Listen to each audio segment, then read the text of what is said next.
Good morning, everyone. Hope y'all had a great weekend. Another awesome NFL week in the books. I know we still got Monday left, but nonetheless, it was a great weekend. Let's get right to it.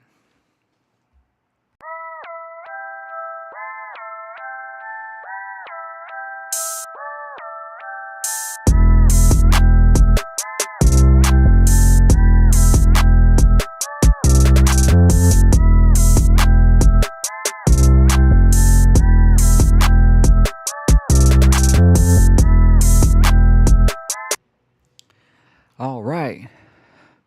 So we got Baltimore versus Pittsburgh. And this was actually, first of all, a lot of the games this week were entertaining. But what a game this was. We got pretty much two teams seeing who can not mess up. Keep in mind, I said not mess up in order to win the division, as opposed to, oh, I want to play well and win the division. They just gotta not screw it up. Pittsburgh actually played well, like they care about the playoffs. There was a controversial call that I'm sure most people are talking about, and that's the Isaiah Likely touchdown catch. I would call that a catch, but they reversed it and they ended up turning the ball over on downs. And you can say that cost them the game. I mean, look at the final score, 27-22. 13 first downs. Baltimore had 22 first downs. Passing yards was about even, 284 to 203. The rushing yards, Baltimore completely destroyed them in rushing. But, that's just how it goes. They had some turnovers. Lamar threw an interception. And also, he was struggling a lot the whole first half. He didn't really punch it in until the end of the second quarter. So, a lot of things going on, and the Ravens are slowly fading away. The crazy part is they won 5 straight when Lamar came back.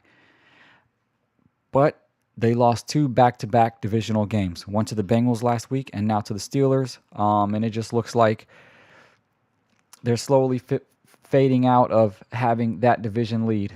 So, congratulations to the Steelers. Now everybody, as Aaron Rodgers said, could shut up for a week.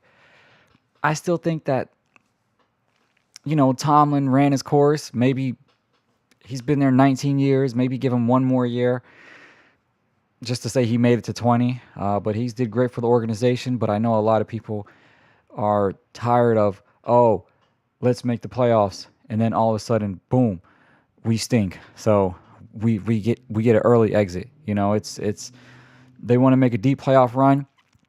And that's always a peculiar position, because do you want to fire a coach that's always taking to the playoffs, roll the dice, and risk getting a new coach who messes everything up, and you lose badly for like 3 or 4 years, and then you end up having a Super Bowl run? The Rooneys are in a tough spot, but I know a lot of people are over Tomlin, unfortunately, because he's been winning consistently. But sometimes, same with the Patriots, it's and Bill Belichick. I mean, I guess that's not a great example, but sometimes, you just need to change the scenery. So it'll be interesting to see how that goes out. A lot of people say they should part ways.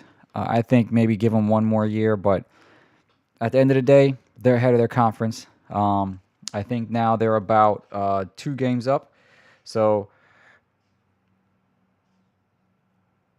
they just got to keep winning out, and maybe if they have a deep playoff runs, Tomlin might get an extension. No, I don't know. So let's not get ahead of ourselves. They're still very inconsistent, and at least this week they did what they had to do to win. All right.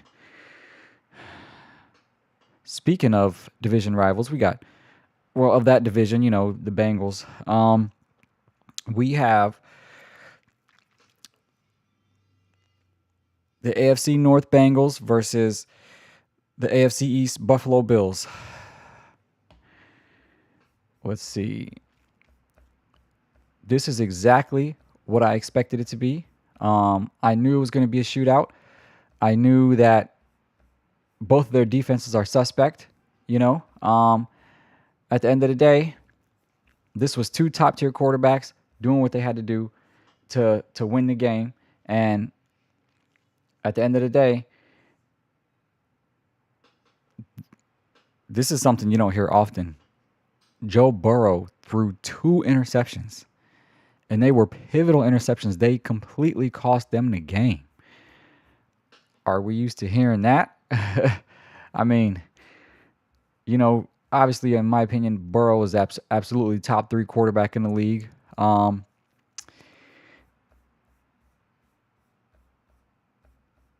It just doesn't make sense. I mean, it makes sense. I mean, he just, he's coming back from injury, and you can't be perfect every week.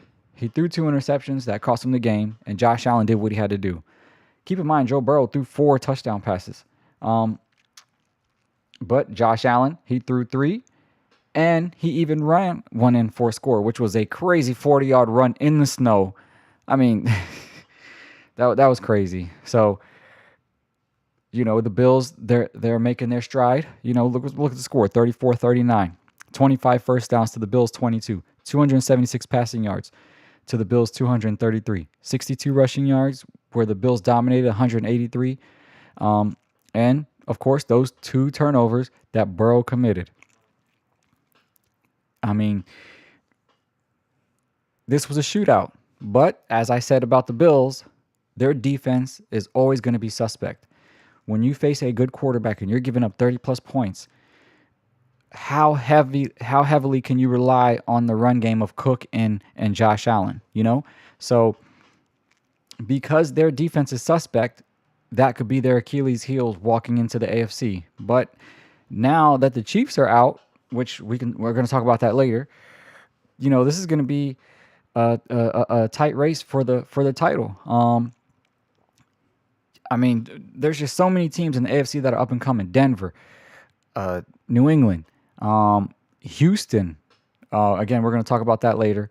So, now when you can officially say, I mean, listen, it ain't over till it's over, but when you can officially rule the Chiefs out, that leaves the AFC wide open.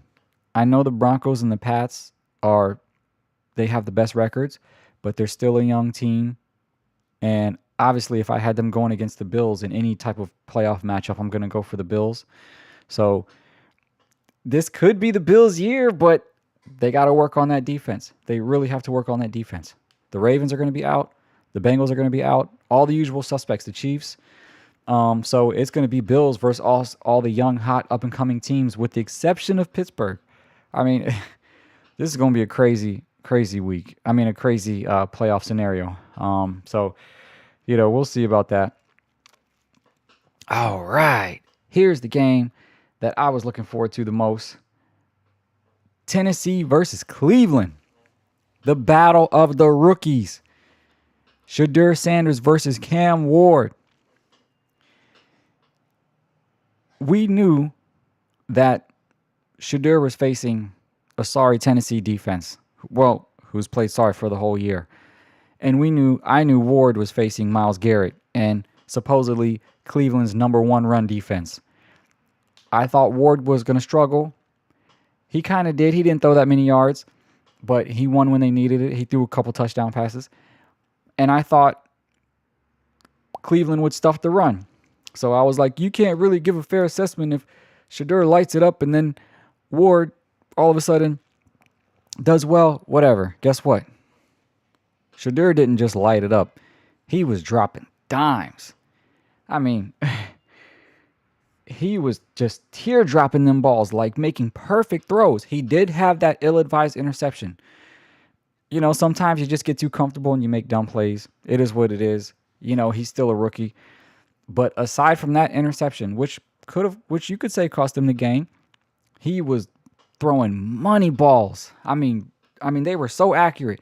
And I'm not on the Shedeur bandwagon. As you guys seen in my previous episodes, I said this was a weak draft class, and these are, I don't think these are generational quarterbacks. But you got to give them a fair chance.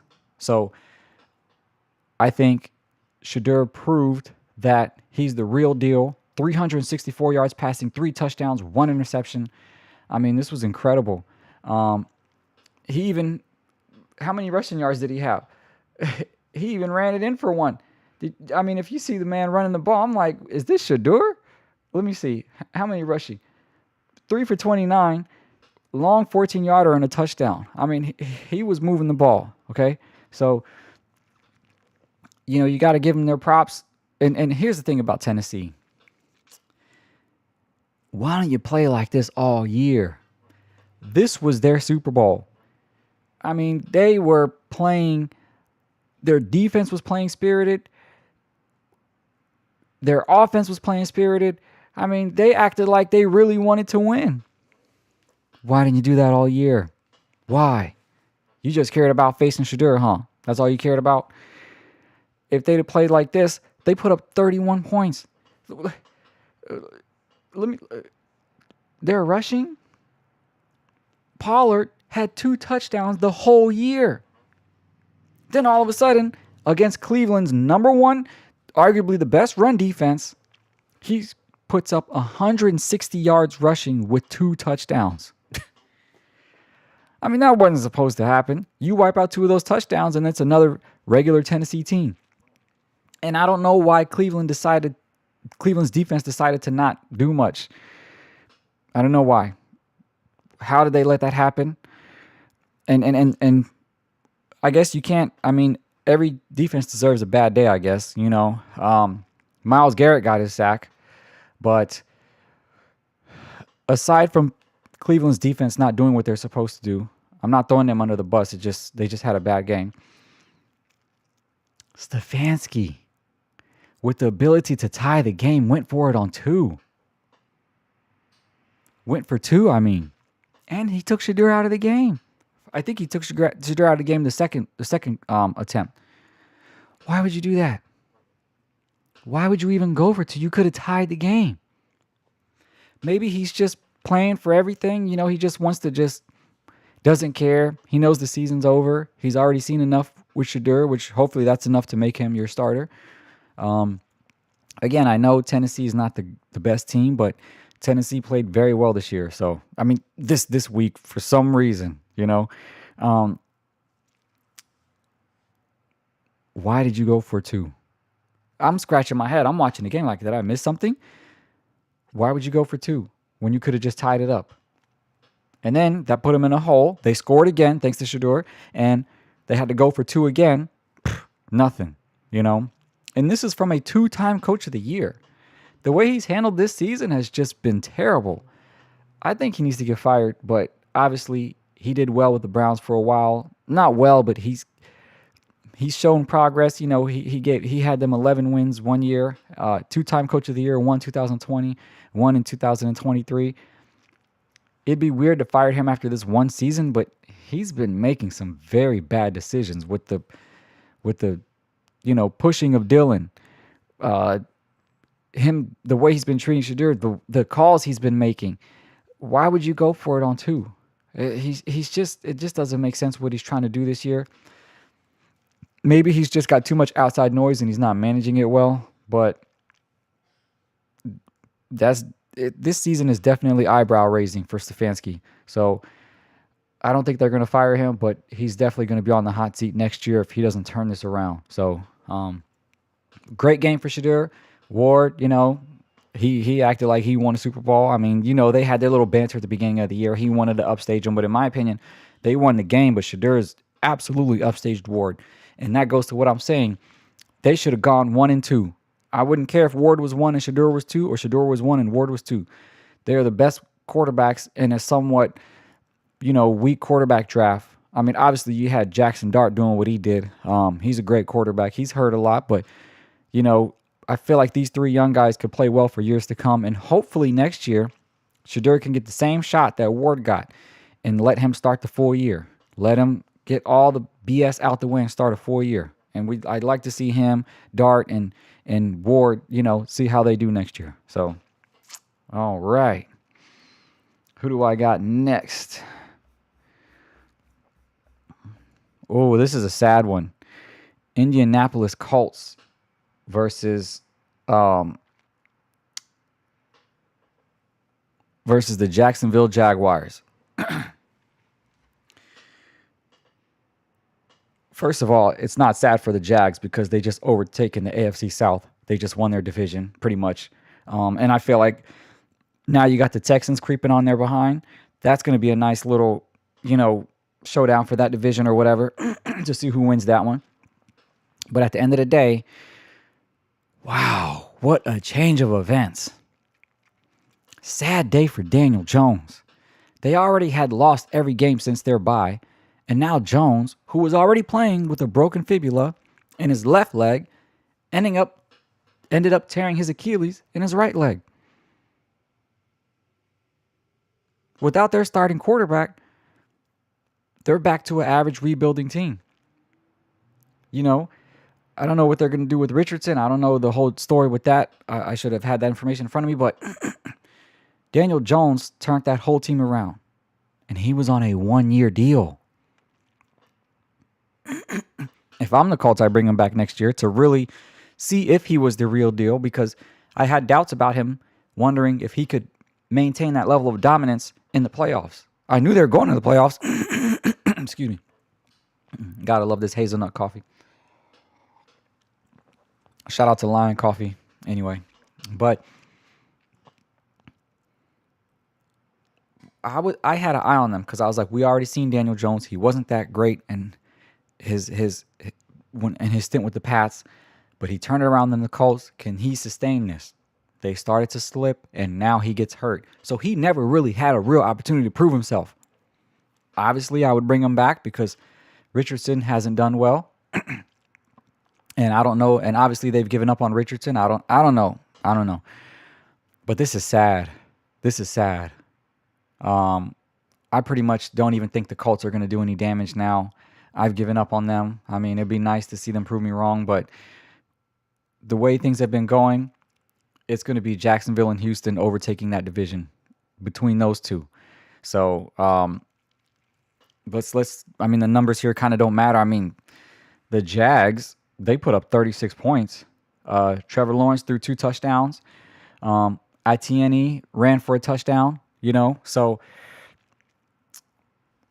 1936 for the final score, 18 first downs for the Jag, 247 yards passing, 103 rushing yards, and only 1 turnover to the Colts 3 turnovers. So they actually put in Ray Leonard. He threw for 145 passing yards with 1 interception, whatever. But who knows what direction the Colts are going to do to try to save their season, but they're pretty much done. Especially in this crowded division with the Jags and the Texans. So don't want to sound like a broken record. Sad day for the Colts. Congratulations to the Jags. They are going to I think they're going to win the AFC South. Houston has a remarkable defense, but I think, the Jags, they're a game in front. All they got to do is win out, and they're good. So, but that remains to be seen. Again, another crowded division. So, all right. Who do I have next? Oh, boy. I haven't done my sound effects. Today. So let me do that because this is not okay. And actually, I think the Funeral March, they put a copyright claim on it. I'm like, damn, I can't play a sound effect, but I'll get in a copyright claim. So let me do this. I'm sorry, Washington.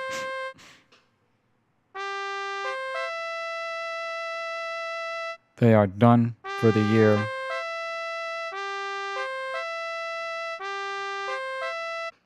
They have been done for the year. But now they are done. And what did I tell you? Did I not tell you? First of all, I kept saying 3 games left in the season, but we had 5 games left in the season. Whatever, the last 2 or whatever games. Was it worth putting Daniels in there? Should you have benched him?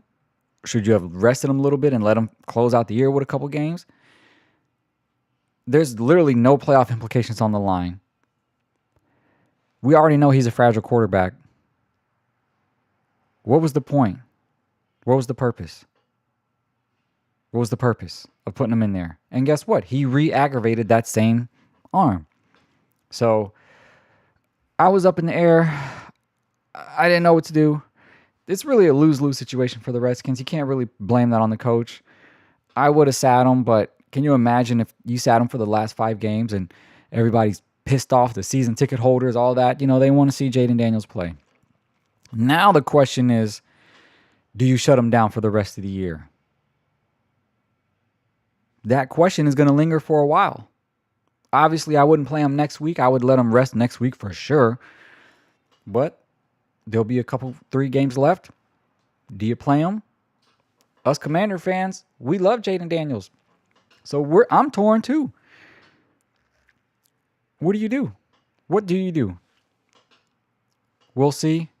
We'll see what Quinn does. You got but the bigger issue is our defense is very inconsistent. And that's why I wouldn't want Quinn back next year. He's great with the quarterbacks. He developed Matty Ice out there in Atlanta. Matt Ryan, of course, for those that don't know. He's good. And I think he's pivotal in Daniel's success. But overall, as a coach, he's not doing okay. He's not doing that great. We literally went to the NFC title game because of Daniels. And this goes to show how important a quarterback is. Because without your quarterback, you're nothing. You're nothing. Belichick knows that. And Quinn is finding that out too.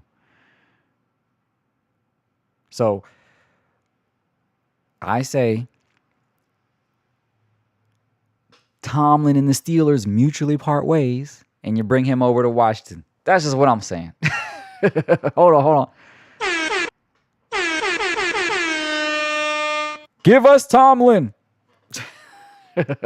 So, we'll see what happens with that, but our season is done, and I'm just hoping Daniels can stay healthy. So, we're not even going to talk about the Vikings. Yeah, they pretty much dominated on every facet of the game. And I give J.J. McCarthy a hard time. I just don't see him being the long-term future there. I think he was the I don't want to be too harsh, but he was the worst quarterback coming out of this year's draft. And you can probably give that to Penix too, but Penix is very talented. He's just injury prone. J.J. McCarthy, you don't know who's going to show up, whether he's healthy or injured. You don't know who's going to show up. So, but he did well this year. This game, of course, against my team. So whatever. I said Washington versus Cleveland Browns. That is a mess up. I'm sorry, y'all. I'm not even going to correct it. It is what it is. You can't get everything perfect. So, but yeah. Washington versus the Vikings. Unfortunately, the Vikings shut them out after being shut out last week. The Seahawks shut out the Vikings last week. Now they come and shut out the Commanders. What are you doing? What are you doing? And actually, you know what? That is irking my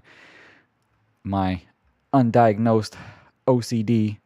So let me correct that real quick. Actually, you know what? I'm not going to correct it. Forget it. That game was whack anyway. So on to the next. All right, who do we got now? Another, whatever game. This game doesn't matter. The funny thing is, this is not funny. This is actually sad. The Dolphins have just as much wins as the Chiefs. The Dolphins have just as many wins as the Chiefs.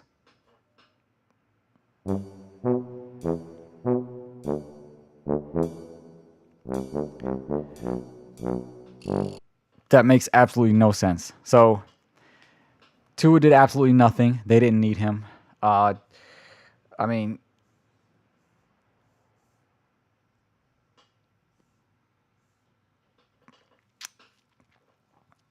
They just ran over the Jets. They had 239 rushing yards total, and Jalen Wright, he had 107 yards with 1 touchdown, and Achani added 92 yards in the score. So even Gordon got in with a touchdown run. So the Dolphins ran all over the Jets. The Jets continue to disappoint this year. Tua had a subpar game. This is what you expected from both teams. I didn't expect the Dolphins to blow them out, but they ran all over them, And as much as the NFL tries to make this entertaining in a passing league, right? A pass-friendly league. We're seeing how important the run game is. Just look at the Tennessee versus Cleveland game, and now look at this game. And look at how the Eagles are struggling because Barkley's not doing that great this year. Same with the Ravens, right? And guess what? You got the Bills, they're winning because they got Josh Allen running it in all the time, even though he's throwing touchdown passes. But anyway, I know now I got a little distracted, but at the end of the day, the running game always matters. And the wins start with the defense and the run game. So, unless, of course, you got Patrick Mahomes. But, man, we'll talk about that later. So, but, useless game for both teams. The question now is, well, I guess it's not a question now. Since the Dolphins are 6-7, that means McDaniels will finish the rest of the season without getting fired. But you better believe, soon as the clock ticks and the season is done, Daniels is out of there. Obviously, they can't do that with Tua because they invested so much money into him. So they might let him linger around for one more year. And with this 6-7 record, they're not even really battling for the top draft pick. So what quarterback could they even pick up? So who knows what's going to happen with that? But both of these franchises are in a whole pool of what. So, all right. Now who do we got next? We got the NO versus the Bucks. This makes absolutely no sense. Okay, this is why it's any given Sunday.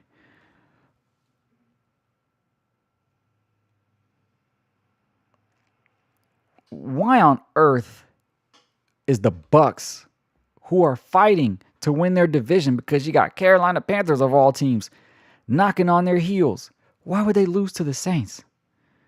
This is a head scratcher. If you guys know, we had Mayfield up there in the MVP race. Now he's out of there. He didn't do that great. And they're going to lose their division to the Panthers? Keep in mind, they faced them in Week 16 and Week 18. So why would they lose to the Saints? What are you doing? What are you doing? Todd Bowles, man. What are you doing, bro? Mayfield's stats were whatever. 14 to 30, 122 yards, 1 touchdown, and 1 interception. Tyler's show, I mean, he put on a show, pun intended, but this makes no sense. I mean, his passing numbers were bad too, 144 yards with 1 interception. He did make some crucial throws, and he ran for 55 yards and 2 touchdowns, which that changed the whole dynamics of the game. Was his ground game, Tyler Show. But this just makes no sense. Every time you want to give Mayfield his flowers and you want to say, oh, he can really take a team and he can prove why he's a number 1 draft pick. And I don't want to put this all on Mayfield. Just the Bucs in general. Since Brady left, they just can't get past that hump. And they had no business losing to the Saints. I don't want to write them off completely. I still think they're a playoff team. But they have been brought down to earth. And, I'm going to be shocked if the Panthers win the division. I mean, are they tied? Let me see. They're both 7-6. All the Bucs had to do was win the Saints. Beat the Saints. That's all they had to do. That's literally all they had to do.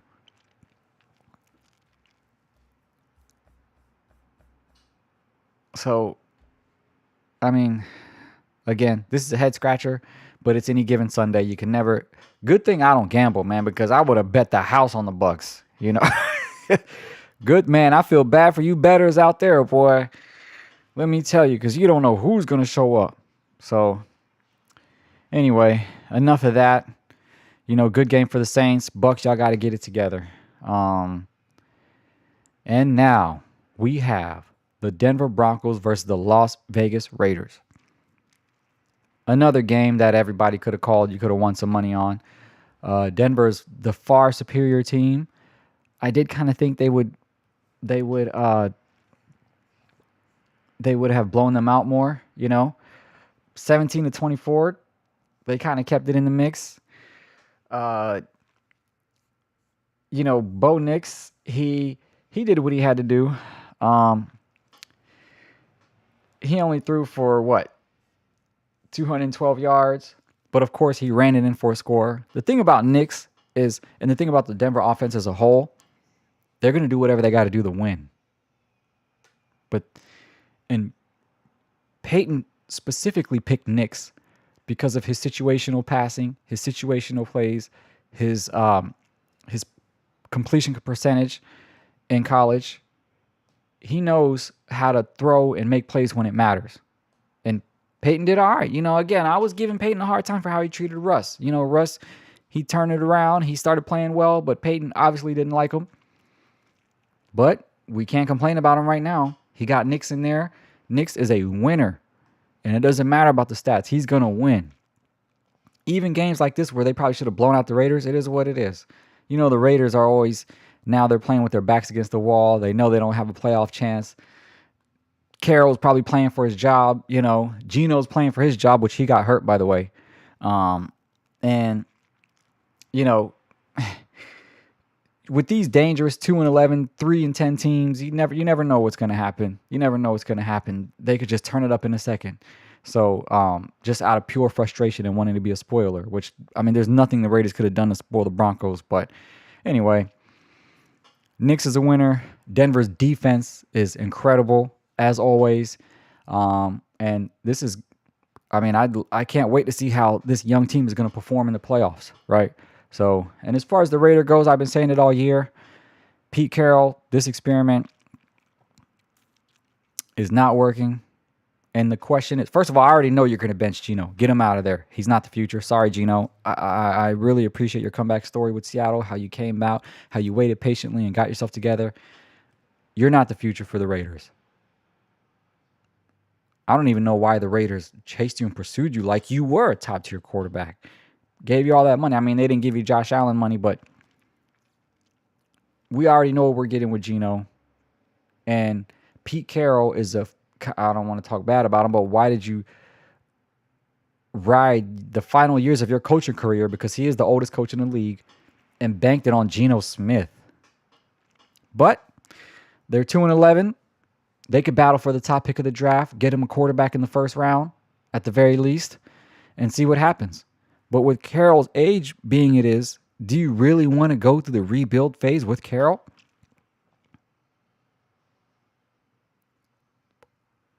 This is just bad management by the Raiders altogether. I guess they thought the Raiders were a win-now team with Geno Smith. That's why they bought in Carroll. They thought, oh, they known each other from before. This is work. Horrible assessment. I just feel like, they had no business pursuing Geno, especially with the older coach. And they shouldn't even have hired Carroll. They should have probably put Carroll somewhere else where they kind of have all the pieces in place. Maybe Pittsburgh, if Tomlin has to get out of there. I don't know. But this is just a mess up. And they shouldn't, but I wouldn't be surprised if they get Carroll out of there and start somewhere new. They definitely got to get Geno out of there, But again, I don't know how much you can get out of Carroll, him being his age. Like, how many years can you get out of him to turn a program around? Maybe he can turn them around and groom some offensive coordinator genius. I don't know. But the Raiders, the Raiders are going to Raiders. So it is what it is. All right. Here is probably the most important game of the week. Number 1 at the time, Bears, versus number 2, NFC North showdown. Right? I got the Packers coming out of the North regardless. I already knew they were a superior team. The Bears are just kind of like surprising everybody this year. We knew they would be okay, but I didn't expect them to be competing for the reins of the division, right? But for this game, I knew that their youth would eventually show. First of all, Caleb Williams he's played excellent this year. He doesn't blow you out the water with stats, but he makes plays on the ground and through the air when needed. And that's why the Bears are 9-4. Also because of their defense. But when you face a Super Bowl contender, Green Bay Packers, you got to give the edge to the Packers. And this is exactly what we expected. 21-28 for the final score. 21 first downs for the Bears, 17 for the Packers. 177 passing yards versus the Bears versus 220 for the Packers. 138 rushing yards for the Bears versus 117 for the Packers, right? And Love did what he's supposed to do. He had a great game. He threw 3 touchdowns, only 1 interception. And they looked like the balanced team who I picked to go to the Super Bowl at the beginning of the year. They're looking like how they're supposed to. They won a game that mattered. They beat their division rival, which I thought it was going to be the Lions. But it ended up being the Bears. And at the end of the day, it's going to be Green Bay and the Rams in the NFC Championship game. I bailed out about 4 or 5 weeks ago, and I said I'm going to choose the Rams now. I'm going to live with that pick. I'm going to stick with that. But it will be Green Bay versus the Rams competing in the NFC Championship game, in my opinion. And so they did what they had to do. And the Bears still are doing. They're going to go to the playoffs too. Maybe they might meet up again. But at the end of the day, Love did what he had to do. Parsons put a lot of pressure. He did what he had to do. And everybody showed up the way they were supposed to for the Packers. So, speaking of the Rams,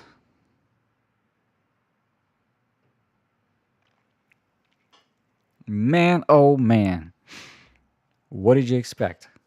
Do you think they were going to just come back after getting beat up by the Panthers? You think they were just going to let it slide against the Cardinals, who are done? I knew Stafford was going to have a bounce back game because he's the reason why they lost last week. But of course, you can't play perfect every game, just like you can't play perfect every game.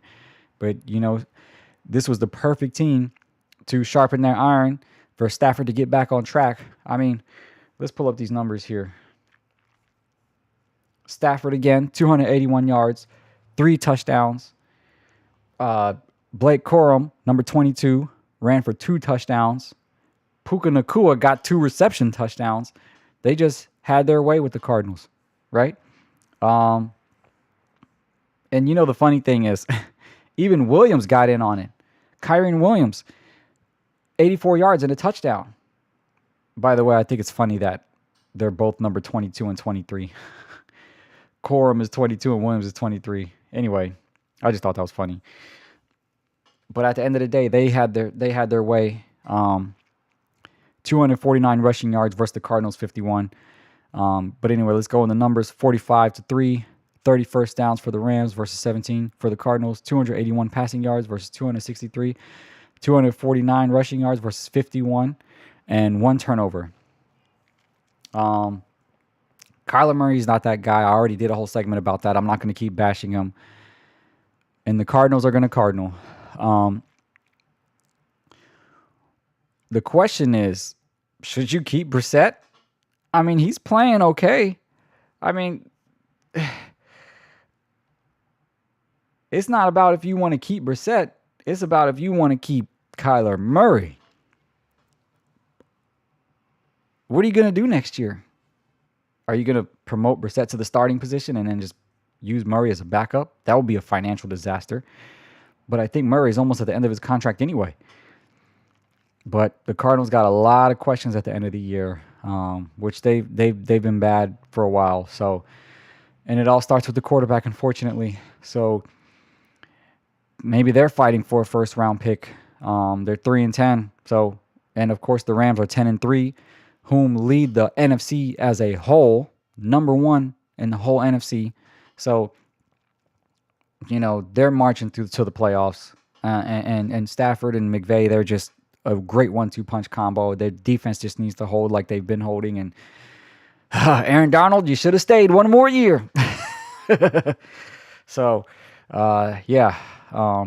But the Cardinals, man, what are you going to do? What are you going to do? It is what it is. And last but not least, oh boy. This is another one. Goodbye to my Super Bowl pick.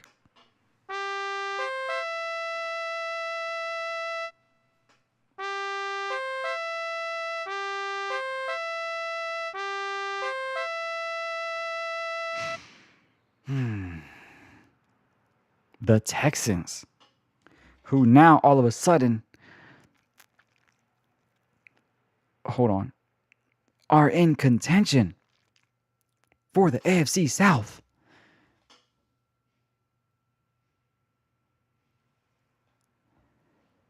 Completely, I'm not going to say dominated the Chiefs, but they let them know who's in charge. I know one of the players was crying about how they lost in the playoffs last year. Everybody expected the Chiefs to win in the playoffs last year against the Texans. No one thought the Texans were going to win, but in their mind, they thought they would. And they proved it this year. They proved it. 20-10.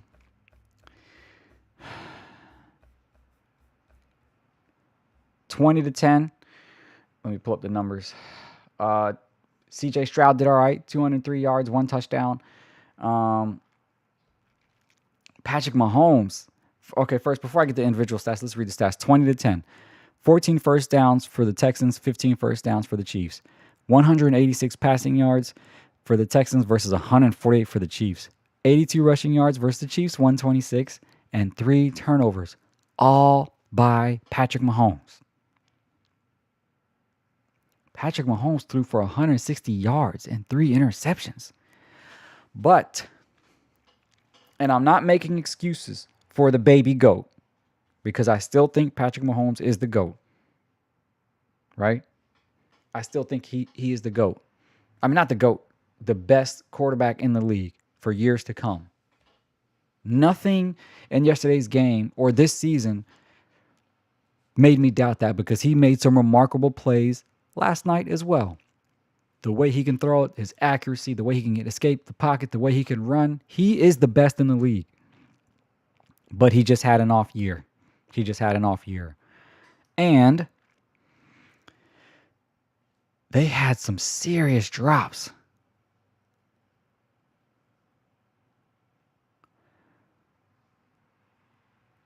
Rashee Rice dropped a crucial 4th down play. It hit him in the face mask. And let's not talk about, with the game on the line, the final drive of the game, what happened with Kelce. He dropped the first pass, dropped it right in his hands. In the second pass, he was bobbling it, boom, and they picked it off, and that's how they're able to get that field goal. It led directly to a score. Drops have led directly to a turnover on downs. They had so many drops. They had 6 drops. Hold on, let me see. Let me pull up some. I got so many numbers here, and I'm getting better, y'all. But